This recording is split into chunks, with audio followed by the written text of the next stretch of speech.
La intención del autor en este libro es, solamente, la de dar información general para ayudarle en la búsqueda de su bienestar emocional y espiritual. En caso de que usted utilice la información que se da en este libro para su uso personal, ni el autor ni la editorial se responsabilizan de sus acciones. Mi pequeña reencarnación. Un hecho real. Ana Belén Ruiz García. 0. Escribo este relato para contar mi experiencia, solo y únicamente. No pretendo demostrar nada, ni convencer a nadie, pero siento que debo dejar constancia de este hecho real, de esta historia tan increíble, incluso para mí, si no la hubiera vivido en primera persona. Algo que ni siquiera sabe la mayor parte de mi familia, ni mis amigos, ni siquiera los más íntimos, por miedo a que cambien su opinión sobre mí y los míos, por miedo a ser juzgada y analizada, porque, aunque yo siempre he respetado las opiniones y formas de vida de los demás, soy consciente que gran parte de la sociedad no es así y no los culpo por ello. Sé que lo que voy a contar es difícil de creer. Por eso, lo único que no es real en esta historia son los nombres. 1. Me considero una persona alegre y divertida, pero muy sensata y consecuente con mis actos, responsable y amiga de todo el que quiera ser amigo mío, en definitiva, una persona normal y corriente, y no quisiera que este hecho me señalara. Aunque estoy segura de que hay más casos, más personas que se mantienen en el anonimato por la misma razón que lo hago yo, por incredulidad y miedo al escepticismo, simplemente por eso se resume, tal vez, tanto silencio. La incredulidad, que se disipa completamente y sin importar el grado de escepticismo, cuando tu hija de 2 años te dice mirándote a los ojos algo que no cabe en la mente de un bebé que apenas ha empezado a hablar y en su mirada ves la expresión y la templanza de un adulto que piensa: lo que te voy a decir es cierto aunque no lo creas, mamá. Ahí, en ese momento, se termina tu incredulidad, cuando oyes algo que nunca habrías imaginado, y aún así, sabes que va en serio. Te quedas paralizada, mientras te escuchas, mirándola a la cara, a los ojos, sin decir nada y con gran esfuerzo. Al momento intentas cambiar el gesto de extrañeza, para que ella no se dé cuenta de lo increíble de sus palabras, que para nada te concuerdan con su delicada y frágil voz. Y desde este momento algo cambia en mi vida. 2. Mi nombre es Laura y tengo ahora 38 años, nací en Madrid, pero hace 13 que mi marido y yo nos trasladamos a Ciudad Real por motivos de trabajo. En esos momentos, las cosas no nos iban muy bien. Como casi todos los comienzos, el nuestro también fue muy difícil. Éramos muy jóvenes, teníamos 25 años y nos metimos en demasiados proyectos. Yo no era una persona muy creyente, pero aquí fue realmente donde empecé a creer en Dios. Me imagino que como el resto de los mortales, cuando te encuentras atrapado en un callejón sin salida o cuando te das cuenta de que tu situación es lo más parecido a estar cayendo por un precipicio y nada de lo que haces va a frenar tu caída, en esos momentos, solo te queda, aparte de trabajar como una loca, rezar. Pero rezar como el que se agarra a un clavo ardiendo, con tanta fe como desesperación. Cogía todos los trabajos que me salían, aunque fuesen precarios y mal pagados, pero con todo y con eso no era suficiente. Necesitaba encontrar la salida de ese círculo en el que nos habíamos metido, pero no encontraba la manera, las facturas llegaban sin parar. Un día volvía a casa del trabajo, era invierno y ya era tarde, pasé por enfrente de aquella iglesia, por la que pasaba todos los días, pero esa tarde me acerqué a la puerta y por curiosidad entré. Dentro no había nadie. En ese momento pensé que a lo mejor desde allí, desde la casa de Dios, llegarían más directas mis súplicas. Comencé a pasear por aquel templo, contemplándolo como si fuera un museo, pues mis visitas no eran muy usuales por allí. Mientras caminaba me fijé en una de las imágenes de la iglesia, era una virgen y desde su altura parecía que me miraba. En su rostro estaban pintadas 2 lágrimas y su expresión era muy triste. Crucé mis manos delante de ella y empecé a rezar. Sentí tanta complicidad con aquel rostro que por unos segundos tuve la sensación de que me escuchaba. Al salir de allí, ya en la calle pensé que sola debe de sentirse alguien para creer que una estatua le escucha, al fin y al cabo estábamos solos en esta nueva ciudad y todavía no conocíamos a nadie. Cuando llegué a casa le conté a Alonso, mi marido, mi visita a la iglesia y el consuelo que delante de aquella Virgen había sentido. Él me contestó que se alegraba de que aquello me hubiera hecho sentir bien y que no me preocupara, que saldríamos adelante. Durante todo aquel año las cosas siguieron igual de difíciles para nosotros. Mis rezos parecían no tener contestación. De vez en cuando, recordaba aquella tarde en la iglesia junto a los pies de la Virgen y decepcionada, pensaba que si alguien podía hacer algo por mí era yo. Años más tarde, me daría cuenta de que eso no es exactamente así y de que los rezos no son tan efectivos e inmediatos como una pastilla de paracetamol que en media hora más o menos ya te ha solucionado el problema. En esos meses nos acompañaron una serie de casualidades, coincidencias y suerte, que poco a poco, sin desistir y luchando mucho nos ayudaron a mejorar las cosas hasta llegar, más o menos, a la estabilidad que buscábamos. Por supuesto que mis rezos fueron escuchados. Desde entonces y por mi experiencia, cuando alguien me dice que no cree en Dios, yo siempre le digo: no te preocupes, solo es cuestión de tiempo. 3. Alonso y yo deseábamos tener un bebé, pero esperamos un tiempo a establecernos cómodamente y así yo podría dedicarme unos años a cuidar de nuestro hijo, pues era lo que más deseábamos en el mundo. Siempre había oído que un hijo te cambia la vida, pero nunca pensé que tanto. Sabía que te cambia en el ámbito de la pareja y en lo personal, puesto que desde que nace, tú, ya siempre quedas en segundo lugar. Por encima de tu felicidad está la suya, por encima de tu seguridad, también está la suya. Pero en lo espiritual, sinceramente, nunca me lo planteé. 4. En el 2001 nació nuestra primera hija, Ángela, una niña preciosa y buenísima que para nosotros fue un regalo del cielo. El embarazo fue genial, y digo genial porque mi marido y yo éramos los más felices de la tierra, teníamos todo lo que habíamos soñado y por lo que habíamos luchado, yo me consideraba la persona más afortunada del mundo. En mi cara brotaba una sonrisa de felicidad casi constante. Me había casado con el chico de mis sueños, enamoradísima, teníamos nuestra casita, un trabajo estable tras unas duras oposiciones y ahora por fin nuestra pequeña.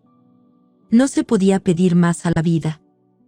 Nos dimos cuenta de que no era necesario tener gran cantidad de dinero para ser felices de verdad.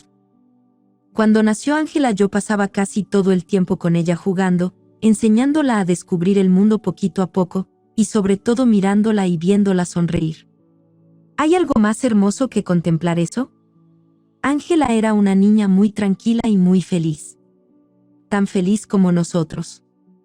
Al cumplir su primer año ya caminaba sola y enseguida empezó a hablar. A los 2 años, más o menos, hablaba muchísimo y todas las palabras correctas, me sorprendía cada cosa que hacía y decía, me llenaba de orgullo. Para mí, mi niña era lo más hermoso que había, sus palabras tan redichas y terminadas correctamente me hacían sonreír de felicidad. Un día en casa de mis padres, Marina, una amiga de ellos, que vino a conocer a Ángela, buena persona sin duda, muy tenaz, inteligente y trabajadora, me dijo: bueno, ¿y tú qué piensas hacer ahora en la vida? Pues mira, ahora mismo quiero disfrutar de lo que tengo y mantenerlo todo el tiempo que pueda. Contesté. Tengo tanto amor dentro de mí que casi no me cabe. Aunque te parezca una cursilada. Y me reí. Bien, pues esta es una persona que no quiere llegar a nada, no tiene ambiciones, ni aspiraciones, pero bueno, no pasa nada, cada uno es como es, replicó dirigiéndose a mis padres que se hallaban también allí. Decidí callarme ante aquel comentario despectivo. Sabía que nunca le haría cambiar de opinión. No se daba cuenta de que lo que todo el mundo persigue a través de cosas materiales, yo ya lo tenía, la felicidad. 5. Habían pasado casi 3 años desde que nació Ángela. Ella quería un hermanito con quien poder jugar y puesto que nosotros deseábamos tener otro hijo, decidimos no esperar más para tener a Sara y que se uniera a nosotros siendo otra nueva alegría. Sara llegó en el 2005. El embarazo que yo pensaba feliz como el anterior, no fue así, y hasta los 5 meses más o menos, me los pasé llorando y vomitando. Fue horrible, era agotador, vomitaba por la mañana, al mediodía, por la noche. Todo ofendía mis sentimientos, estaba muy sensible, sinceramente, no fue como esperaba. La matrona dijo que era por el cambio hormonal, que ya pasaría y que tuviera paciencia. Pero la paciencia, sinceramente, no es una virtud en mí, quizás por eso, entre otras cosas, estoy con alguien como Alonso, que es todo tolerancia y calma. Él, durante mi embarazo, además de su trabajo, estaba terminando sus estudios y aún con todo eso le quedaba tiempo para nosotras, para consolarme y animarme y para jugar con Ángela. Por fin nació Sara, en la primavera, el 22 de abril y a ella siempre le digo que es mi flor, porque nació en el mes que nacen las flores. Mis dos hijas, mi deseo hecho realidad. Al igual que con Ángela, intentaba prestar toda mi atención a Sara, mis besos, mis arrullos, buscar su sonrisa, hablarle y acariciarle. Jugar a las muñecas con ella, como yo digo, poniéndole vestiditos, colonia y besos. A los pocos meses de nacer Sara, Alonso terminó sus estudios justo a tiempo para echar una mano. Aunque todo iba muy bien, un bebé requiere de muchos cuidados y Ángela era muy pequeña también y ahora más que nunca intentaba llamar la atención, dejando claro que, la princesa de la casa y la primera en recibir nuestros cariños sería ella. Aún así tenía mucha ilusión por su hermanita pequeña. 6. Pasó el tiempo, Sara cumplió su primer año y yo empecé a sentir que Ángela y ella eran muy diferentes, al menos en la forma de ser. Las dos eran muy buenas, dormían toda la noche seguida desde que nacieron y solo despertaban para las tomas. No eran niñas lloronas ninguna de las dos, no obstante yo ya notaba la diferencia en el carácter, tan serio el de Sara, quizás demasiado, para ser un bebé. Su mirada era observadora, tanto que incluso llamaba la atención. Me era tan difícil sacarle una sonrisa. Pero bueno, cada uno es como es, pensaba yo en ese momento. A todo el mundo le llamaba la atención la expresión de la niña, no solo a mí. Siempre comentaban: fíjate lo atenta que me escucha, parece una persona mayor. Solían decir. Y ya después, el típico comentario: qué rica es la niña. ¿A quién se parece? A lo que añadían que era como su padre, pues mi marido es bastante serio y correcto en su forma de ser. Claro que él ya tiene 40 años y no ha sido así de formal siempre. Seguí pensando que cada uno tiene su forma de afrontar la vida, hay quienes le ponen una sonrisa o una carcajada, y quienes le dicen al mundo con su gesto templado y sereno: aquí estoy yo. No todos somos iguales, ahí está la sal de la vida. No importa tu expresión siempre que por dentro te sientas bien, pensaba yo en mi afán de aceptar a cada uno tal y como es. No podía juzgar a nadie por sus comentarios, porque a mí, que era su madre, la expresión de Sara también me llamaba la atención, me parecía curioso, incluso, que los demás tuvieran la misma sensación que yo. Lo que sí me molestaba y mucho, era, que confundieran a Sara con un niño. No sé si por su seriedad, o porque no tenía pelo, tal vez por sus facciones. Le puse pendientes enseguida, toda la ropita era de color rosa y con detalles que identificaban mucho la presencia femenina de mi bebé y aún así íbamos por la calle y si alguien le hacía algún gesto cariñoso a mi pequeña se referían a ella como el niño. Me sentaba fatal. Pero bueno. ¿Es que no ven los pendientes? ¿Y el vestido rosa, tampoco lo ven? Alonso se reía cuando yo me enfadaba por estos comentarios. Pero deja a la gente que diga lo que quiera, ¿a ti qué más te da? Pues no me da igual, no. Porque si fuera un niño, sería un niño, pero es una niña. Pasaron unos meses y Sara comenzó a tener algo de pelito en la cabeza. Enseguida le puse una pequeñísima horquilla que apenas se sostenía, pero yo quería dejar claro a los demás que Sara era mi princesa. ¿Os podéis creer que aún así, la seguían confundiendo? 7. Sara tenía casi 2 años y empezaba a preocuparme pues aunque dicen que los segundos hijos hablan antes y son más espabilados, lo único que había hablado mi pequeña hasta ahora, era, mamá, papá, y agua, absolutamente nada más. Yo le hablaba mucho, Le ponía canciones y cantaba con ella esperando algo de colaboración, pero Sara solo me miraba. A veces dejaba ver un esbozo de dulzura en su sonrisa, pero rápidamente desaparecía y volvía su gesto severo y extrañado ante mí. La llevé al médico y le conté mi preocupación por la niña. Quería saber si todo estaba bien, pues mi cuñada, la hermana de mi marido, sufrió de meningitis cuando era muy pequeña y yo, la verdad, estaba preocupada. Porque mis suegros no se dieron cuenta inmediatamente, sino cuando la niña empezó a tener retrasos en el desarrollo. Después de examinar a Sara, la doctora me preguntó sin darle importancia. «¿Cuándo tú le pides algo en concreto, ella te lo da?» «Sí», contesté.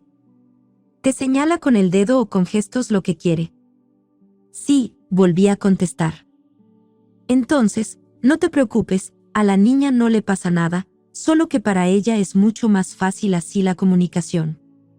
Intenta que te diga lo que quiere llamándolo por su nombre y espera a que pase algún tiempo, cada niño lleva su ritmo».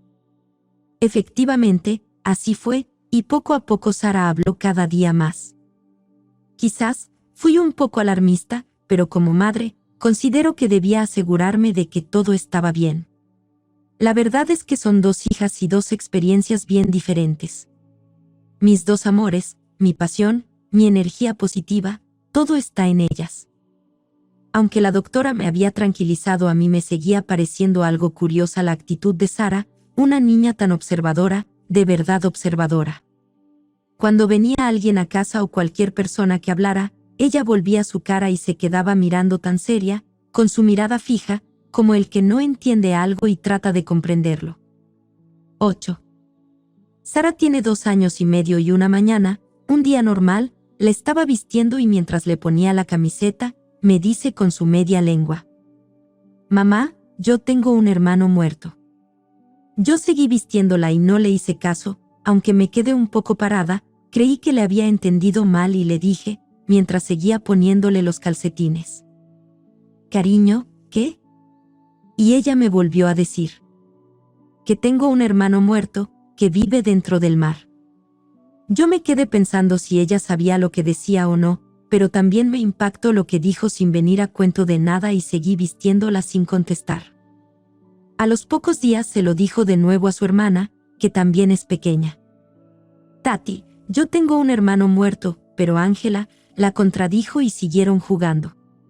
Lo sé, porque a la hora de comer, ya sentadas en la mesa, Ángela me dijo: «Mamá, dice la niña que tiene un hermano muerto que vive en el mar». Yo le he dicho que eso es una mentira. ¿A que sí?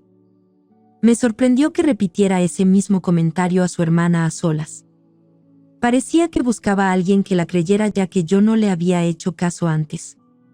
Le pregunté a Sara por qué decía eso, pues solo tenía una hermana que era Ángela. Realmente yo quería saber por qué decía eso, con mi pregunta no pretendía regañarla. Sin embargo, ella no contestó nada, agachó la cabeza y siguió comiendo. Durante la comida intenté hacer alguna broma para que Sara no estuviera tan seria. 9. Pasaron unos días y hacia las 3 de la tarde llegó mi marido del trabajo. Las niñas estaban en la habitación jugando, él fue a verlas como siempre y a darles un beso. Cuando mi marido se quedó a solas con Sara, ella le dijo: «Papi, ¿sabes? Yo tengo un hermano muerto, que vive dentro del mar». En ese momento Alonso, mi marido, se quedó como yo, sin saber qué decir y siguió jugando con ella. Al cabo de un rato, vino al comedor y cuando estábamos solos me dijo: «Oye, ¿a qué están jugando las niñas?». «Pues con sus juguetes y la casita, en la habitación».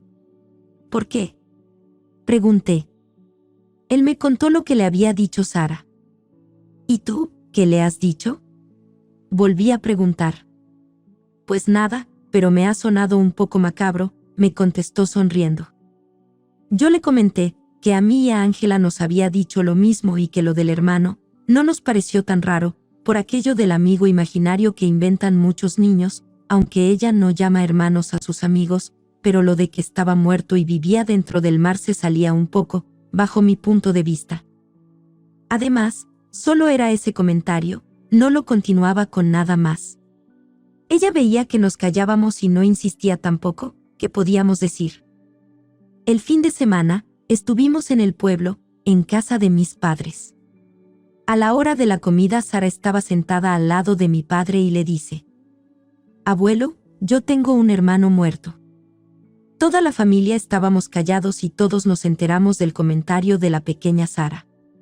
Me quedé de piedra pensando: Dios, lo oportuna que ha sido, me voy a ganar una regañina de mi padre diciéndome que a ver qué tonterías le decimos a la niña, o algo así. Pero mi padre solo dijo: «Ah, sí, pues vaya». Casi parecía que le había hecho gracia. Pero aquello le llamó la atención. Mi padre es totalmente ateo y muy recto, y aunque en ese momento no dijo nada más, después, en la cocina quiso comentarlo. «¿Qué ha sido eso que ha dicho Sara?», cuando estábamos comiendo. «Pues mira, no sé», contesté, «nos lo lleva diciendo a todos desde hace unos días y no sabemos a cuento de qué viene, no hemos querido darle importancia delante de ella». «¿Por qué? ¿Qué puedes saber de la muerte, tan pequeña?». 10. Sara tenía ya 3 años y durante un fin de semana fuimos al pueblo a la casa de mis padres. Era un día soleado de primavera y mis 2 hijas y yo jugábamos en el patio, con una casita de tela, de estas que venden en las jugueterías, tipo tienda de campaña, con la que a ellas les encanta jugar, y les dije: «Chicas, jugamos a hacer comiditas, buscamos botes que nos sirvan y serán las cacerolas y la hierba y la arena es la comida, ¿vale?». Les encantó la idea y sobre todo, que yo participara en el juego. Ángela encontró un tapón de una botella y un pequeño tupper viejo, Sara me trajo un disco viejo y algo gastado, de una radial. Mis padres tienen un pequeño taller de cerrajería cerca de la casa, un negocio familiar, y no es extraño encontrar este tipo de material por allí. Yo pensé que aquello simularía ser un plato, o algo así.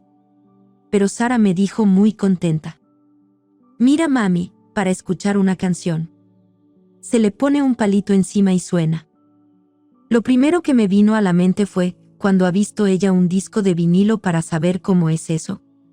Para los que nunca han visto un disco de radial, su parecido es muy similar, a simple vista, pero mi hija nunca había visto un disco de vinilo y mucho menos había visto funcionar a un tocadiscos. Como estas anécdotas, pasaron más y no solo estando conmigo. 11. Pasaban los meses y observé en Sara algo que me parecía curioso, y no por el hecho, sino más bien, por la corta edad de la pequeña. Cuando veíamos la televisión, cogía el mando, pasaba canal por canal y no se detenía al ver dibujos o a Epi Blas. Su canal preferido era uno en el que ponen películas antiguas, remasterizadas o en blanco y negro, le daba igual si eran de vaqueros o de romanos, aunque sus preferidas eran las de Lola Flores, y sobre todo las de Marisol. Le daba igual si estaba empezada o no, se plantaba en el sillón como para no perder detalle. Era muy curioso ver a una niña de 3 años, que permanecía tan atenta a todo el desarrollo de la película, le daba igual si la trama era de amoríos, tiroteos o peleas, allí se quería quedar hasta que saliera el fin. En el pueblo Sara pasaba muchos ratos con mi padre y él, a veces, llegaba a casa contando las cosas que le decía la niña. Lo que más le llamaba la atención era la forma de hablar de ella, decía que era como una persona antigua, por sus palabras al expresarse. Subió un día a casa, después de dar un paseo con Sara, y vino realmente alterado y nervioso. No nos dijo concretamente qué había pasado, solo decía, como hablando consigo mismo: «¿Pero cómo sabe esas cosas la niña? Si ni siquiera yo las he vivido. Las cosas de las que habla las sé yo porque mis padres o mis abuelos me las contaban a mí, de sus tiempos, ¿cómo es posible?». Se quedó muy pensativo durante todo el día. Le preguntamos qué había pasado, qué le había dicho Sara, pero él no sabía por dónde empezar y repetía de nuevo el mismo comentario. Creo que temía contarlo, por si no le creíamos, y por otro lado pensaba que al no contarlo dejaría de ser cierto lo que acababa de escuchar. Mi padre solía decir que Sara tenía algo muy especial, refiriéndose a algo extraño y curioso para él. Decía: «¿Tiene algo? ¿No lo veis? ¿No os dais cuenta de cómo mira? Habla poco, pero lo que dice tiene tanta coherencia, que no es normal para una niña, porque Ángela, te habla muchísimo y muy redicho todo, es muy graciosa, pero yo no me refiero a eso. Detrás de lo que Sara dice hay experiencia, y sobre todo, es su forma de mirar. 12. Algo de lo que aún hoy no he podido encontrar una explicación, porque ya pasó y como tantas cosas con Sara se han quedado sin poder comprender. Fue un día en el pueblo, con mi padre y las niñas, llovía y no podíamos salir a la calle. Se me ocurrió proponer: ¿queréis que veamos el vídeo de cuando papi y mami se casaron? Veréis qué chulo. Pensé que les gustaría porque al principio de la película, los fotógrafos me hicieron en el montaje una pequeña introducción con imágenes de una película de Disney, en las que sale La Bella y la Bestia, ya muy enamorados. Empezamos a ver el vídeo. Ángela dijo: ¡qué guapa! Mamá, qué vestido tan bonito, pareces una princesa. Eso fue lo que me dijo papi cuando me vio. Contesté entusiasmada. Sí, ¿eso te dijo?, preguntó Ángela. La miré muy sonriente y asentí con la cabeza. Estábamos sentados en el sillón y yo tenía a Sara sentada en mis rodillas, estaba muy atenta. Mi padre con Ángela se mecían sentados en un balancín al lado de la chimenea. Ángela no paraba de hacer preguntas. ¿Quién es ese? Pues un camarero. ¿Y esa? Una tía de papá. En el vídeo, terminaban de salir los invitados y comenzamos a salir mi marido y yo partiendo la torta y dándonos un beso en ese momento. Me fijo en Sara, que está viendo la televisión y cayéndosele las lágrimas, muy triste. Me asusté, no me esperaba para nada ese tipo de reacción, pensé que le gustaría, que le haría ilusión o que estaría sonriente al ver a sus padres en la televisión, felices y con aquellos trajes tan elegantes. Le pregunté: pero cariño, ¿qué te pasa? Si somos papá y mamá en una fiesta. ¿Por qué lloras? Ella me contestó muy despacio y sin apartar la vista de la pantalla. No lo sé. Mi padre y yo nos quedamos extrañadísimos. Sara lloraba con melancolía, ensimismada, mirando las imágenes, muy quieta, daba la sensación de que aquellas imágenes le recordaban algo. Transmitía una gran tristeza.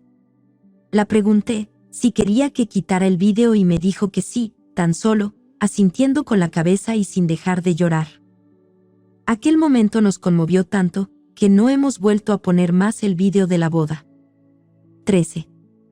A lo largo de mi vida y por diversas circunstancias he tenido mucha relación con niños, además de mi propia experiencia con mi hija mayor. Los he visto jugar, pintando, paseando carritos con muñecas, a los coches, imitando voces simulando ser las de los muñecos o las de sus papás. Recuerdo que Sara jugaba a su manera, o al menos a nosotros nos parecía un juego. El caso es que lo hacía muy a menudo y obviamente se sentía cómoda, no porque sonriera ni se la viera divertida durante su juego, sino por la naturalidad con que lo hacía. Se colocaba mi bolso, cruzado por el pecho, metía cosas en una pequeña maletita con ruedas, cogía una bolsa de plástico y la llenaba de calcetines y todo lo que iba encontrando, un paquete de pañuelos de papel, su muñeca preferida, unas camisetas del armario, sus cepillos del pelo. Sobre todo, que estuviera bien llena. Se ponía los zapatos y así con todo eso, se paseaba por toda la casa. Efectivamente, como aquel que se va de viaje y va muy cargado, llevando encima todo lo que necesitara por largo tiempo. Yo a veces me enfadaba porque me revolvía todo el armario, pero estaba realmente graciosa y yo disfrutaba al verla pasear por la casa sin decir nada y sin hacer cómplice a nadie de su juego. Ella, aunque veía nuestras sonrisas y miradas, parecía estar completamente ajena a ellas, como si no supiera el porqué de tanta atención, nos devolvía la mirada totalmente seria y seguía dando sus paseos por toda la casa sin apenas poder con todo aquel equipaje. Parecía que no le importara en absoluto lo que nosotros pensáramos. Yo observaba que aquello que ella hacía era casi como un hábito en su corta vida y algo totalmente normal, como intentar vestirse o comer. Cuando hablaba con mi madre por teléfono, le contaba a carcajadas y llena de asombro, las hazañas y cosas curiosas que hacía mi niña. ¿Pero hace eso cuando le dices que os vais a la calle?, preguntó mi madre. No, contesté. Su juego consiste en preparar las maletas durante largo tiempo en su habitación y luego pasearse por la casa así, a veces incluso con su sombrerito puesto. Vaya cosas que tiene Sara. Rió. Pero un día que mi madre estaba en casa conmigo, tomando café en el comedor, charlando de nuestras cosas, Sara estaba en su habitación jugando y de repente pasó por el comedor, con toda su indumentaria colocada, paseando, haciendo su recorrido, tranquilamente. En aquel momento hubo una pausa inesperada en la conversación. ¿Qué hace la niña?, preguntó mi madre. Nada, ya te lo conté por teléfono, está jugando. Entre sonrisas le preguntamos a Sara dónde iba tan cargada y ella ni se inmutó por nuestra pregunta. Quizás sintió el sarcasmo así que nos miró un momento y siguió caminando.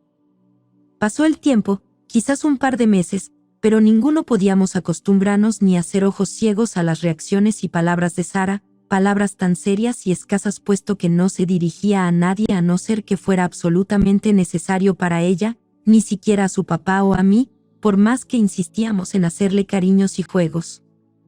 Ella parecía distante, se notaba la falta de complicidad en la ausencia de sus sonrisas. 14. El 15 de abril de 2009 Sara tenía casi 4 años y jamás olvidaré ese día. Lo sé porque después de lo que ocurrió, escribí todo exactamente como pasó en mi diario. Fue algo tan increíble como asombroso para todos. Sabía que era muy importante escribir cada detalle para no olvidar nada. Aquello había dejado de ser simples gracias y curiosidades de la niña para significar algo más. Este día fue como si algo estallara en Sara. Como si todo, por fin encontrara su razón de ser, como si las piezas de un puzzle estuvieran, finalmente completadas. Así lo escribí. Ayer me compré unos zapatos con mucho tacón, rojos, tienen una forma parecida a los de baile de salón, con una correíta alrededor del tobillo. Estábamos las tres sentadas en el sofá del comedor, Ángela, Sara y yo. Después de merendar, con la tele puesta, pero sin ver nada en concreto, recordé los zapatos y decidí sacarlos, para probármelos de nuevo. Ya estando en casa, no acostumbro a llevar tacón y quería asegurarme de que realmente, aparte de bonitos, eran cómodos. Al ponerme uno de ellos, Sara se quedó mirándolos. Al momento, dejó lo que estaba haciendo, se levantó de su sitio y se acercó a verlos más de cerca. Cuando estaba al lado mío me dijo muy seria y sin dejar de mirarlos: mi mamá tiene unos zapatos como estos. Desvió su mirada para mirarme a la cara, y como ensimismada volvió a repetir más alto: mi mamá tiene unos zapatos como estos, pero los suyos están más viejos. Mi mamá baila, es bailarina. Cada vez se estaba poniendo más nerviosa. En cada frase su alteración iba en aumento, era como si hubiera encontrado el quid de la cuestión, parecía entusiasmada con aquello que nos decía. En la televisión salían en ese momento unas modelos, desfilando por una pasarela, con vestidos largos, agarrando el bajo de sus vestidos con las manos, que ellas aireaban al caminar. Sara miró la tele, se acercó mucho a ella, se volvió y me dijo muy nerviosa y muy alto: mi mamá es esa, es esa, es esa. Ángela y yo nos quedamos mirándola, con los pelos de punta, calladas, totalmente desconcertadas. Sara no estaba de broma, todo lo contrario, parecía igual de asustada que nosotras. Al momento, vino hacia mí, lentamente. Yo le dije, intentando calmarla y abrazándola: cariño, tu mamá, soy yo. A lo que ella me contestó: no, tú no. Digo la de antes. Me empezaron a temblar las manos, no paraba de sentir escalofríos. Miré a Ángela, que estaba en el sillón de al lado, inmóvil, como yo, mirándonos con los ojos como platos. Apagué la televisión. No sabía qué hacer para que la tensión de ese momento se relajara. Yo era la persona adulta que se supone que debía controlar la situación. Pero no fue así, estaba totalmente desconcertada. Habían pasado unos minutos de total silencio. Ángela y yo, después de quedarnos paralizadas observando a Sara, nos volvimos a mirar durante un momento. Las dos teníamos la misma expresión de asombro en la cara y de repente, Ángela dijo muy enfadada: no hagas caso, mami, que todo eso que ha dicho es mentira. ¿Será que ha visto el cuarto milenio? Aquello me hizo soltar una gran carcajada, rompiendo así la tensión. Esa fue la explicación que Ángela, con tan solo 7 años, le pudo dar a aquel momento tan inquietante. Supongo que todo el mundo conocerá el programa El Cuarto Milenio, pero por si alguien no lo sabe, es un programa de televisión de misterio y cosas paranormales, que por supuesto, ellas no ven, pero que alguna vez lo han visto anunciar y les provoca algo de miedo. Doy gracias que Ángela estuviera delante cuando todo esto ocurrió, porque, aunque sea una niña, también fue testigo de aquel hecho.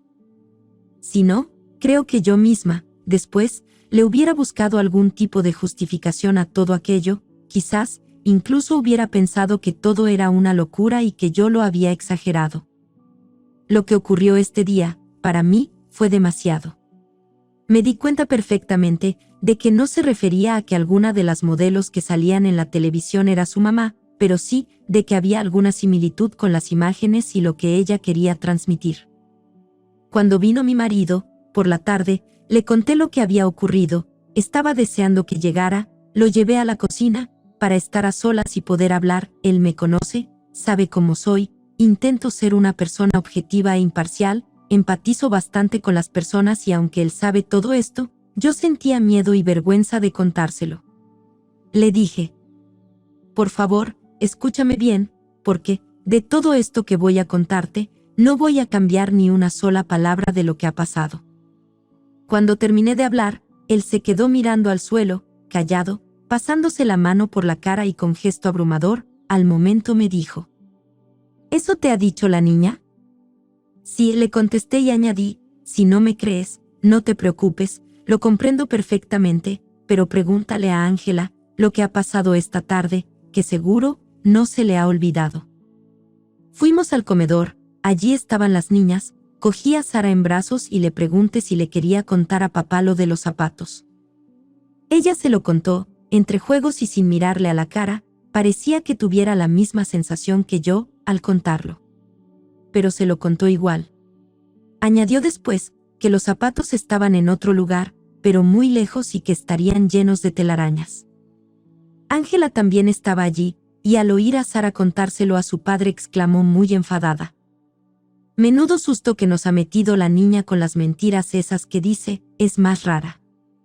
A lo que Sara replicó casi llorando: no son mentiras.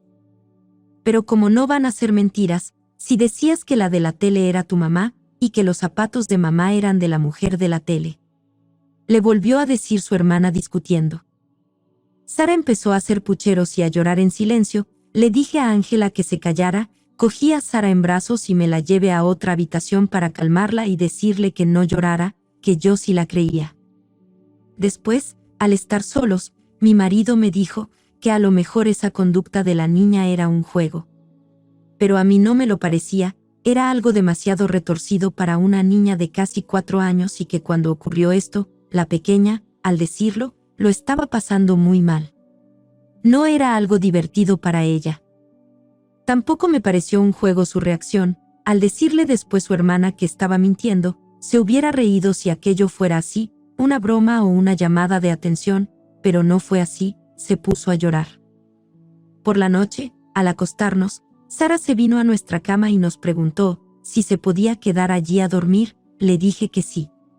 Yo había estado todo el día pensando, no solo en lo que había dicho la niña, sino también, en aquel momento de tensión, de lo que me habían hecho sentir las palabras de mi hija. No eran las palabras, más bien fue su manera de decirlas y de sentirlas, de intentar transmitirnos lo mejor que podía, lo que llevaba dentro. Por sus gestos, ella era la primera que sabía lo difícil que sería creerla. Mi marido, la niña y yo, en la cama, los tres despiertos pero dispuestos a dormir, no sabía qué hacer, si mencionar algo de lo ocurrido o no, y dejarlo pasar. Con miedo de su respuesta, le dije en voz bajita a Sara: cariño, si todo eso de la mamá y los zapatos es mentira o un juego, dímelo, no pasa nada, porque me he asustado. Ella me miró y me dijo: mamá, no es mentira.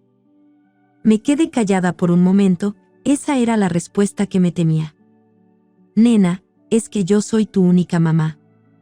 Se hizo un silencio y casi llorando, resignada, me dijo. Vale. Le vi haciendo pucheros y cayéndosele las lágrimas en silencio. ¿Qué te pasa, mi vida?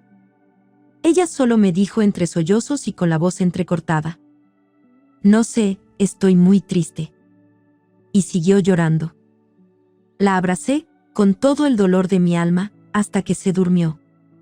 Me sentía fatal, por aquello que le dije a mi hija, aquellas cortas y vacías palabras, inútiles ante tanto desconcierto, la habían hecho sentirse así de mal. No había sabido consolarla.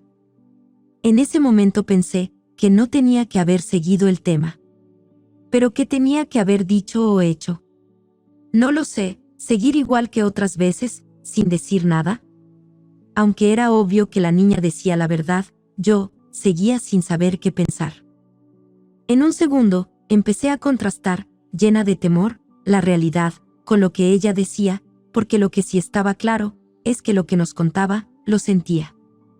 Esa noche no pude apenas dormir, mi marido también se pasó la noche dando vueltas en la cama, los dos, cada uno intentando llegar a una conclusión. Muchas contradicciones venían a mi mente, intentaba buscarle otra explicación, pero no la encontraba. Mi hija hablaba de otra madre, de la de antes y lo peor era con la tristeza que lo hacía. Era cierto, asumí el hecho, estaba segura. El alma de un niño, era mi hija, y ella lo recordaba. Aquello que estaba pasando podía ser consecuencia de una reencarnación, parecía una locura, pero nos estaba pasando a nosotros, era real. No pude evitar pensar en su otra madre, en la de antes, como ella decía, en su sufrimiento al perder a su hijo, incluso pensé en buscarla, a ella o a su familia, pero egoístamente lo descarté. ¿Y si la encuentro? ¿Y si Sara recuerda aún más cosas? ¿Y si dejo de ser su única madre? ¿Habría algún motivo en concreto de por qué esto nos estaba ocurriendo a nosotros? Pensé que esa alma se reencarnó en mi hija porque sabía que, sobre todo, recibiría mucho amor y el amor te hace abrir los ojos, ver y comprender. Quizás me escogió para que cuente este hecho al mundo o a las personas que me quieran escuchar. Sara es una niña muy sensible, tímida, y da la impresión de tener más edad por la seriedad con la que habla y actúa. Estoy segura de que tiene algo muy importante que hacer aquí, a lo largo de su vida. Como cada uno de nosotros. Ya hace algún tiempo de esto y desde entonces, creo firmemente en la reencarnación, pero sobre todo, espero, que con el tiempo, a Sara se le olviden estas cosas. Nosotros hasta entonces, nunca habíamos oído hablar de este tema, de la reencarnación o mejor dicho, nunca lo tuvimos en cuenta, nuestras vidas hasta este momento eran de lo más común. Nunca nos lo habíamos planteado. 15. Sara tiene 5 años. De vez en cuando, aún sigue diciendo comentarios de este tipo, dice que ella es un niño, que sabe que tiene Pepe, pero que es un niño, que sabe que los niños tienen pito, pero que ella es un niño. Incluso hace pis de pie y echa el chorro hacia adelante como un niño, no sé cómo puede hacerlo, pero es cierto, y aunque la regañe, lo sigue haciendo. Le intento convencer diciendo: Sara, las señoritas no hacen eso, lo hacen sentadas. Pero ella me contesta: ya, mamá, pero es que a mí me gusta más así. Esto nos llama mucho la atención y la verdad, nos hace gracia, porque en mi casa nunca lo hemos hecho, ni siquiera sabía que se podía hacer, claro está, con esa puntería y sin ponerte perdida. Alguna vez, he sacado el tema de aquel día, cuando hemos estado a solas, ella y yo, en voz baja y de forma muy delicada la he preguntado, aunque con miedo a su respuesta, si quiere hablar sobre lo de su mamá, pero se calla, no me dice nada, hace como que no me oye y se va. Pero sé que es que no quiere hablar, creo que intuye mis sentimientos. Quizás piense que la he fallado. Yo, desde luego, lo siento así. 16. Sara tiene 6 años y un día mientras comíamos dijo: ¿sabéis? Yo tengo un hermano que está enfermo, no tiene pelo, y estando en la playa, con su papá, su mamá y su hermano pequeño, él se ha muerto en el agua. Seguimos sin saber qué decir, No sabemos qué contestarla, con alguna excusa me voy a la cocina y llamo a Alonso para preguntarle. ¿Lo has oído? Y él me contesta nervioso. Sí, pero ¿qué quieres que diga? En mi casa lo comentamos todo, absolutamente todo y llamando a las cosas por su nombre, sin florituras, en lo que estamos de acuerdo y en lo que no. Pero se habla. Y en estos momentos, ni Alonso, ni yo, teníamos palabras. Esto nos había pillado totalmente desprevenidos. Yo me sentía fatal por no saber qué decirle a mi hija. Para nosotros esto era algo totalmente nuevo. Esta historia, Sara la repite muchas veces, parece que recuerda más detalles, ya no lo esconde tanto, ni lo dice con tanta vergüenza, ni tanta seriedad, lo dice, como quitándole importancia, me da la impresión, que nos lo cuenta para ver si en algún momento reaccionamos. Pero solo lo habla con personas en las que ella confía, también se lo ha dicho a mis padres y a uno de mis hermanos, eso sí, a cada uno por separado. Es como si ella supiera lo delicado del tema y escogiera un momento en la intimidad, esperando quizás una respuesta. Nadie le dice nada, nadie sabe qué contestarle, pero ella cuando ve alguna imagen del mar, en algún sitio, lo recuerda y lo vuelve a contar. Sara sigue siendo una niña muy tímida y callada.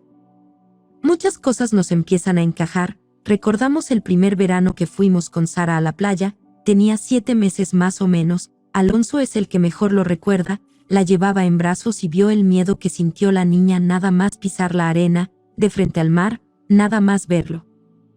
Cuenta Alonso. Lo más curioso es que ni siquiera estábamos cerca de la orilla, había algunas olas, pero no era algo tan impresionante. Vamos, que el mar estaba tranquilo.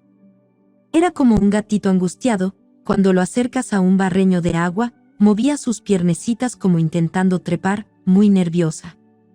Al darme cuenta, empecé a decirle a Sara. Pero no te asustes, princesa, si es muy bonito, claro que impresiona, claro, es muy grande.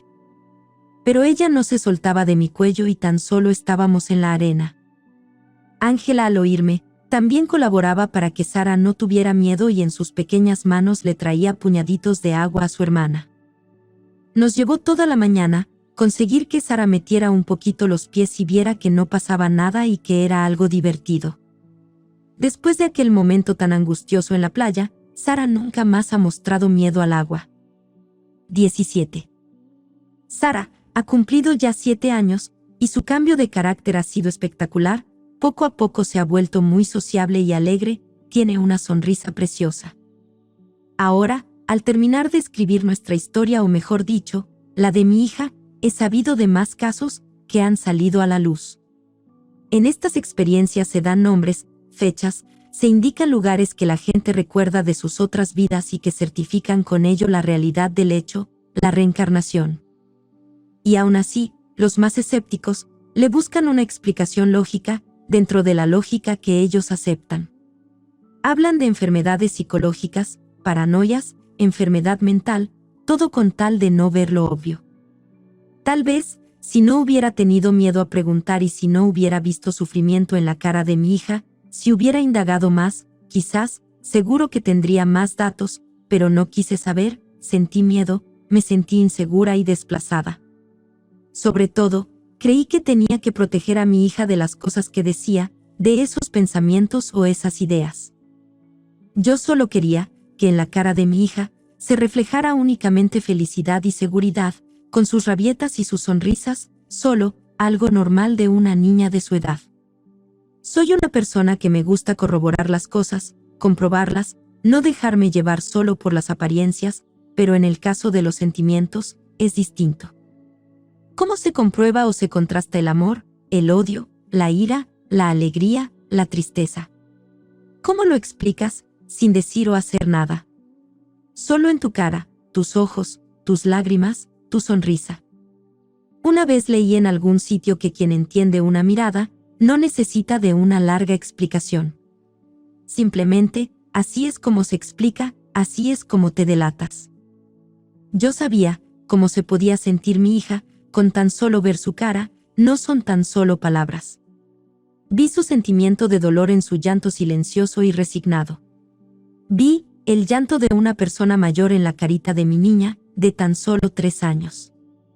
Y yo, en aquel momento, una pobre ignorante que solo quería recuperar el control de su vida, tan ordenada, tan perfecta, y ni siquiera sabía qué decir para ayudar a mi hija.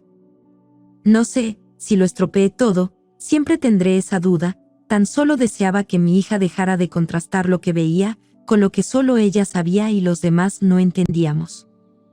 Parece que todo ha pasado ya, no comenta nada que nos deje parados, solo hay algo que nos resulta raro, pero puede entrar dentro de la normalidad. En el colegio, la profesora no sabe por qué tiene problemas con los tiempos verbales, presente y pasado, le cuesta mucho comprenderlo. Además parece tener algún problema de retención de memoria, algo inusual en su edad. Nosotros pensamos que esto tiene que ver con el hecho de intentar olvidar aquello. Aparte de esto, Sara es una personita nueva y feliz, desde hace un tiempo, muy inquieta, siempre cantando y bailando, nos hace mucha gracia, que a todo le saque una canción o un retortulillo. 18. Yo ahora, pienso, junto y pego sus comentarios y creo que en la anterior vida de Sara, ella fue un niño, de unos 10 o 12 años, que su madre era una artista, quizás de flamenco, o al menos se dedicaba a hacer espectáculos. Pienso que ocurrió más o menos en la época de mis abuelos, y que la historia que contaba de su hermano muerto, realmente es la suya. Creo que Sara en su anterior vida, murió accidentalmente ahogada en el mar. Ya dije al principio que no pretendía convencer a nadie, solo contar mi experiencia y la de mi familia con la reencarnación, que para nosotros después de este tiempo es un hecho real. Me gustaría que mi testimonio sirviera para que las personas que han tenido una vivencia parecida a la mía, también lo hicieran de alguna manera pública. 19. Al escribir esta historia he pensado mucho en todas las personas ateas y que no creen en nada. También en ese tipo de gente que se cree más inteligente y culta que los demás y que piensa que todo esto pertenece a la superchería y la incultura. Pues bien, a mí me parece, y solo es una opinión, que no es muy inteligente ser de mente cerrada. ¿Por qué alguien iba a inventar algo así? ¿Para quedar en entredicho su palabra y su cordura? Tampoco Galileo pudo demostrar su tesis de por qué él creía en el movimiento de la Tierra. Sus teorías iban en contra del pensamiento de la época y por ello fue ridiculizado, juzgado y condenado. Aún así, Galileo dijo: y sin embargo, se mueve. Yo solo puedo decir, no importa si no me creen, pero es cierto, absolutamente nada forma parte de la imaginación. No me voy a comparar con Galileo, pero son muchos los testimonios de personas de todo el mundo como para no darle importancia al tema. No voy a apoyarme en que hay más casos, aunque mi historia fuera la única en todo el mundo, seguiría pensando lo mismo. Mi hija nos hablaba a su manera de otra vida paralela a la nuestra, pero no estábamos preparados para escucharla. Pienso que dentro de mucho tiempo, esto que yo hoy cuento, será algo tan certero y real para todo el mundo, como que la Tierra se mueve. Ahora, después de tanto tiempo, he estado leyendo, curioseando, y resulta que no es nada nuevo. Esta creencia ha estado presente en casi todas las culturas, desde la antigüedad, que de una manera u otra creen en la reencarnación o con otros nombres como renacimiento, transmigración, metempsicosis, metensomatosis, palingenesia. Los egipcios son los primeros que hablan de la inmortalidad del alma, pensaban que iba recorriendo los animales del mar, los de la tierra y los del aire para al final llegar al cuerpo humano, donde podía volver a renacer para redimir fallos de otras encarnaciones y purificarse para llegar a la vida eterna. La creencia de la reencarnación llegó desde Egipto a Grecia. En Grecia, Pitágoras y Platón, entre otros, hablan de ella en sus libros. Pensaban que con cada vida evolucionaba el alma. En Roma se creía en la supervivencia del alma, pero no mucho en la reencarnación. Solo algunos poetas clásicos hacen mención de ella como Horacio, Virgilio y Ovidio. Fue el emperador romano Justiniano el que abolió la reencarnación en el cristianismo para someter a la Iglesia que no estaba bajo el poder de Roma, basándose en que es contraria a la Biblia e incompatible con la resurrección. Al principio los primeros cristianos creían en la reencarnación, ya que así era desde el mundo clásico y antiguo. Pero hay corrientes cristianas que aún así creen en la reencarnación, que aseguran que estas doctrinas se pueden encontrar en la Biblia o en la tradición cristiana primitiva. En la mayoría de las religiones orientales, como hinduismo, budismo y taoísmo, creen en la reencarnación. El hinduismo, que es una de las religiones más antiguas del mundo. Cada alma tiene un ciclo y según sus actos así será el estado en el que renace, que está determinado por sus buenas o malas acciones, karma, realizadas en anteriores vidas. La liberación del alma se consigue cuando está completamente evolucionada y es salvada de la desgracia de más renacimientos. En el budismo, cada individuo es exactamente lo que él se ha ganado, el derecho de ser. Lo rodea aquella felicidad cuyos derechos ha adquirido en el pasado. Se enfrenta en la actualidad con las deudas contraídas en la anterior vida y que hoy le salen al encuentro. La infelicidad es el resultado del sufrimiento infligido a otros en la vida anterior y que antes de nacer acepto ahora reparar. Si su cuerpo hoy es débil es porque antes lo descuido, si carece de amigos es porque en la anterior vida no los hizo. El hombre es el resultado de su pasado y será el fruto de su presente. Los dones y facultades actuales son el resultado de su sincero trabajo de ayer. Quien trabaja de esclavo puede volver hecho un príncipe. Quien gobernó de rey puede volver vagando por el mundo, vestido de harapos por cosas que hizo o dejó de hacer. Si quieres conocer el pasado, mira tu vida presente. Si quieres conocer tu futuro, mira tu vida presente. También en religiones que no han tenido contacto con otras religiones, como las africanas y tribales de América y Oceanía, existe este concepto de reencarnación. El cristianismo, judaísmo e islam son prácticamente las únicas religiones que no contemplan la reencarnación, aunque ha sobrevivido en algunos sectores de estas religiones de forma no oficial. La reencarnación es una de las creencias más antiguas de la historia. Tienen sus distinciones y diferentes teorías, pero la esencia es la misma, la creencia de que una persona fallecida volverá a vivir o aparecer con otro cuerpo con una personalidad generalmente más evolucionada. Reencarnación significa el regreso a la vida después de la muerte. Quizás, este es el objetivo, morir y volver a nacer, para seguir aprendiendo, para tener otra oportunidad de enmendar nuestros errores de la vida anterior, hasta llegar a ser personas mejores. Quizás la vida es solo eso, experiencia. 20. Cuando yo era pequeña, mi hermana murió. Yo tenía 6 años y ella solo 3.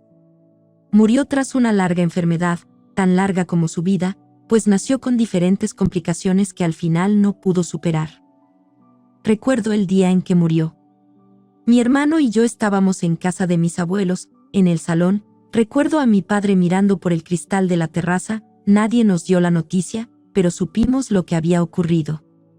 Tampoco hicimos preguntas, pues la tensión y amargura del ambiente lo explicaba todo. Al cabo de un año, una de mis tías se quedó embarazada y estando toda la familia reunida, nuevamente, en casa de mis abuelos, nos dio la noticia. Los mayores estaban muy contentos y los niños corríamos por allí. Pero yo, al oír aquello, me quedé parada, escuchando, de nuevo en mi cabeza, lo que acababa de decir mi tía y pensé, esa es mi hermana y ahora será mi prima. Aquello fue como si tal cosa, algo natural, ni siquiera lo dije en alto, ni tampoco le di importancia. Jamás conté a nadie ese pensamiento hasta ahora. Buscando una explicación coherente, pudiera ser que mi pensamiento fuera el deseo de que mi hermana volviera a estar con nosotros. Pero creo que no es así. Siento mucho decir que el cariño casi no tuvo ocasión de surgir. A mi pequeña hermana la vi en contadas ocasiones porque siempre estaba en el hospital, ella y mi madre, que no se separaban nunca de su lado, como es normal. Mi hermano y yo apenas veíamos a ninguna de las dos, pasamos aquella época prácticamente con mis abuelos. Nunca he olvidado aquel pensamiento, pero tampoco le di importancia, hasta ahora. Quizás, no son solo pensamientos, puede que sean intuiciones. Todos tenemos esos tipos de pensamientos y no me refiero solo a este tema, la reencarnación. Cuando somos pequeños, niños, muchos de los sentidos, si no todos, los tenemos sin domesticar, podríamos decir, sin civilizar, son prácticamente salvajes. ¿El olfato, el oído, por ejemplo, y la intuición? A eso me refiero. En los animales, es uno de sus sentidos y este no es el que nos diferencia de ellos. Lo que nos diferencia de ellos, además de la especie, creo que es la racionalidad. Cuando ocurrió la catástrofe del tsunami, en Indonesia en el 2004, los elefantes y animales salvajes huyeron montaña arriba, horas antes, siguiendo su instinto y esto fue lo que les salvó. Deberíamos hacer más caso a nuestros sentidos olvidados. Puede que al nacer y solo mientras somos pequeños, sepamos el verdadero sentido de la vida.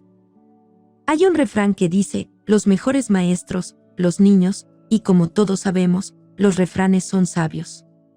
¿A quién no le ha pasado alguna vez tener la sensación de, esto ya lo he vivido, o de ir a algún sitio por primera vez y pensar, aquí ya he estado? Mi actual pensamiento es que cada uno de nosotros pasamos por muchas vidas, muchas experiencias, lo que hoy somos, la situación o posición que tenemos en la actualidad o en nuestras familias, es solo una experiencia más y forma parte de nuestro crecimiento personal, para tratar de evitar errores de otras vidas anteriores. Cosas que hemos hecho mal, hasta llegar a ser mejores personas. Miramos a nuestro alrededor y vemos a otras personas viviendo otras experiencias, creo que cada una de esas vidas las hemos vivido ya o las viviremos en un futuro. Quizás cuando creamos que todo se acaba, vuelve a empezar de nuevo. Esa persona con tanta belleza, ese niño que se quedó sin padres, la persona a la que le toca la lotería, ese vagabundo, el hijo de un rey, incluso un asesino. Todas esas vidas tan deseadas o tan odiadas, todas esas, quizás, las hayamos vivido nosotros mismos. Sí, aquello que no haríamos nunca o aquello que anhelamos y nos gustaría hacer. Si esto fuera así, si todos lo creyéramos, si estuviéramos plenamente convencidos de que la reencarnación es una realidad, sin duda sería un lugar mejor, un mundo mejor, nadie haría daño a nadie, simplemente porque nadie querría que le hicieran daño a él y todos amaríamos al prójimo como a nosotros mismos. Dejaríamos de ver en los medios de comunicación casos de padres desgarrados de dolor por el asesinato de su hijo o su hija. De abusos, violaciones y todas esas cosas aterradoras y horribles que puede llegar a hacer el hombre. Pero creo que esto no será posible, puesto que el hombre para creer necesita pruebas y los casos como este en el que se recuerde la anterior vida no son muy comunes o puede que pasen desapercibidos y hasta ahora es la única prueba. Aparte de cambiar mi pensamiento sobre muchos conceptos, también ha cambiado mi forma de ser. Intento no juzgar a nadie, por muy horrible que me parezca lo que hizo, eso no quiere decir que lo admita, pero intento ponerme en su lugar y ver los motivos que le llevaron a hacerlo. En esta vida, si detesto algo es a las personas que creen ser superiores a los demás, doy gracias a Dios por no encontrarme a muchas en mi camino. Intento comprender por qué actúan así, porque creen que están un peldaño por encima del resto, que es lo que les hace sentirse así. Por supuesto, no hablo de formas de vestir o de hablar, ni tampoco de aquellas que se ensalzan a sí mismas y ocultan sus miserias a los demás, ni siquiera de aquellas que por su complejo de inferioridad necesitan humillar a otros, para así sentirse mejores. Hablo de aquellas personas que realmente piensan que son seres superiores. Y pienso, si tal vez, ese rechazo hacia ellas, fuera, porque quizás, yo antes fui así. Disfruto mucho con cosas simples, como una puesta de sol en el campo, el amor, la alegría, el color y olor de las flores, de un beso con ternura, de la amistad sana o de un gesto amable y sonriente de alguien con el que te cruzas por la calle y no conoces. Bailando con mis hijas en el salón de casa, con la música a todo volumen, tumbada en el sillón, abrazada a mi marido. Son cosas cotidianas que me hacen sentir extraordinariamente bien. Intentar parar el tiempo en cada uno de estos momentos y pensar. Siempre lo recordaré.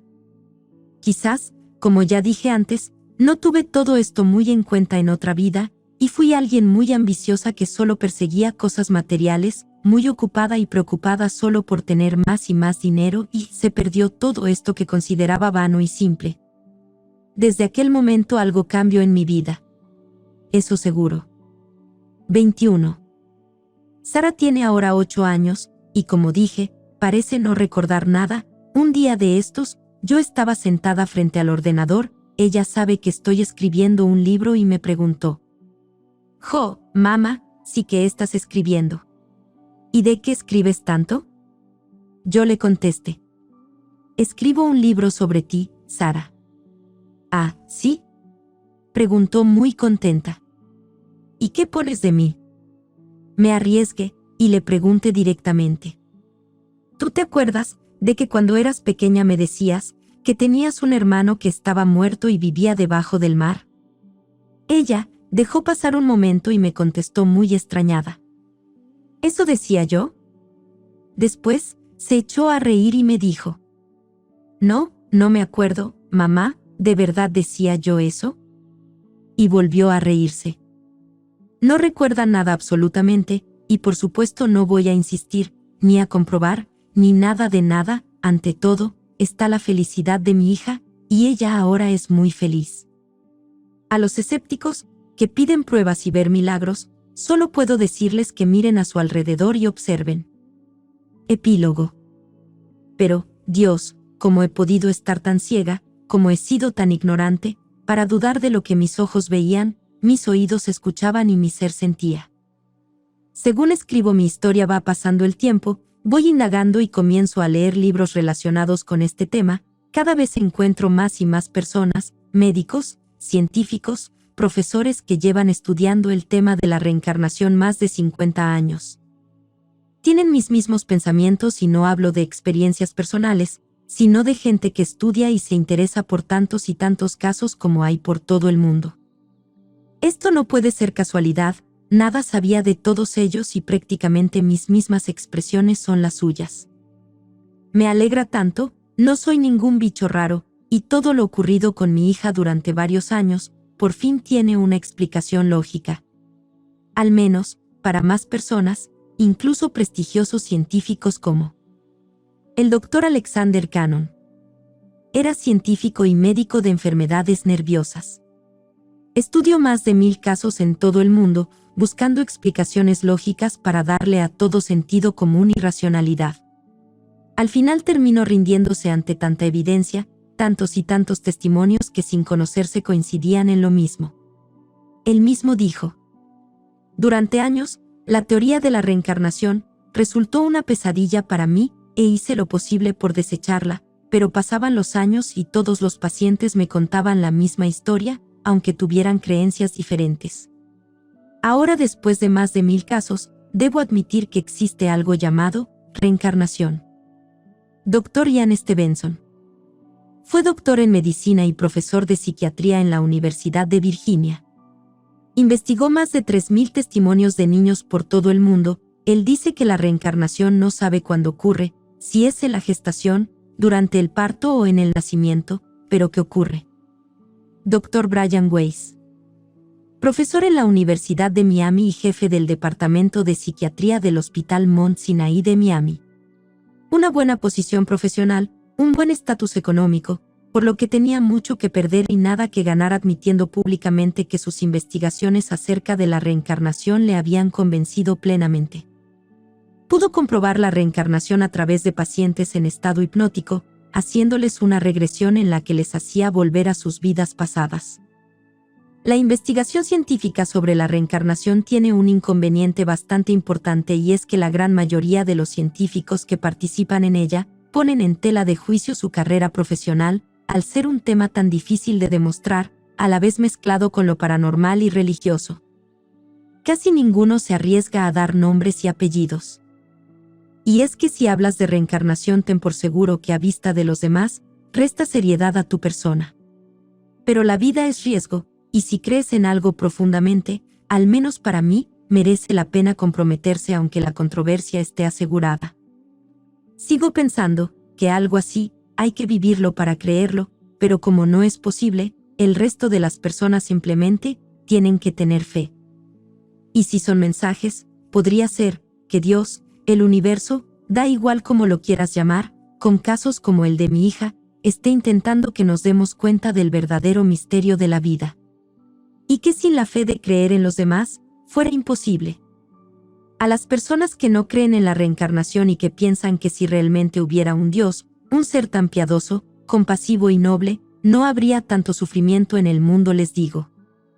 No llegará sabio quien antes no fue un ignorante, no puede explicar el dolor quien antes no lo ha padecido, no puede entender el amor, la bondad, la caridad, el perdón, quien antes no ha vivido el odio, el rencor y la envidia. Esta es la evolución, puede que en esto consista. A mí estas frases me traen a la memoria la palabra empatía. Seguro que esta palabra sí les resulta familiar, y seguro también que no dudan de lo que quiere decir. Aunque tampoco se puede ver ni medir y no todo el mundo empatiza igual. Yo veía y oía a mi hija, yo y toda mi familia. Las cosas de las que hablaba. Pero mi lógica me decía que no podía ser verdad porque simplemente, casi, acababa de nacer, yo conocía toda su trayectoria, la única evidencia que me quedaba era creerla. Me gustaría que ahora, al contarlo, me creyeran a mí, pero sé que las palabras, a veces no son suficientes. Aún así, yo me quedaré satisfecha, porque pienso que era mi obligación contarlo y así lo he hecho. No se me ocurre mejor manera de terminar esta historia que haciéndolo con las mismas palabras, con las que Jesús terminaba muchas de sus frases. Quien tenga oídos para oír, que oiga, quien tenga ojos para ver, que vea. El cuerpo lleva la cuenta. Van der Kolk, M.D. Cómpralo y empieza a leer. Este libro profundamente humano ofrece una nueva comprensión radical de las causas y consecuencias del trauma, que ofrece esperanza y claridad a todas las personas afectadas por su devastación. El trauma ha surgido como uno de los grandes retos de la salud pública de nuestro tiempo, no solo por sus efectos bien documentados sobre los veteranos de guerra y víctimas de accidentes y delitos, sino debido a la cifra oculta de la violencia sexual y familiar y en las comunidades y escuelas devastadas por el abuso.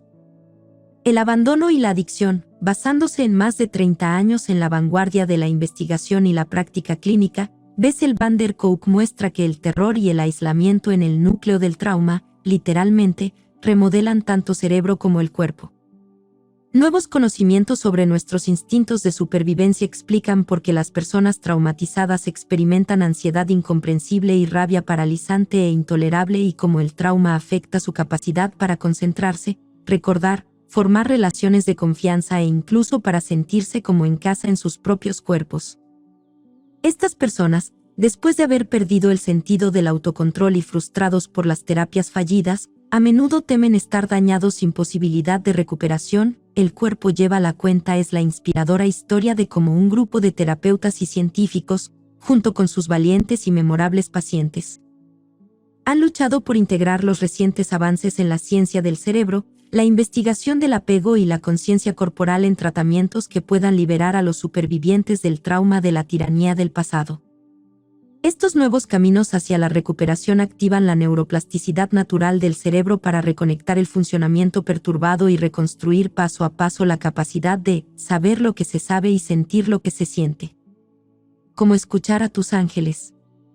Virtue, Doreen, cómpralo y empieza a leer. Desde 1995 he realizado talleres en todo el mundo sobre cómo conectar con los ángeles, sanar con ellos y aprender a escucharlos. Este libro nace como resultado de las experiencias que he tenido con todo tipo de alumnos, sin que ni su origen ni su edad importen. He aprendido que todos tienen la capacidad de oír a los ángeles si únicamente confían y dejan de lado sus dudas. Si utilizas los métodos que aquí describo, podrás conseguirlo también. Doreen Virtue, PhD.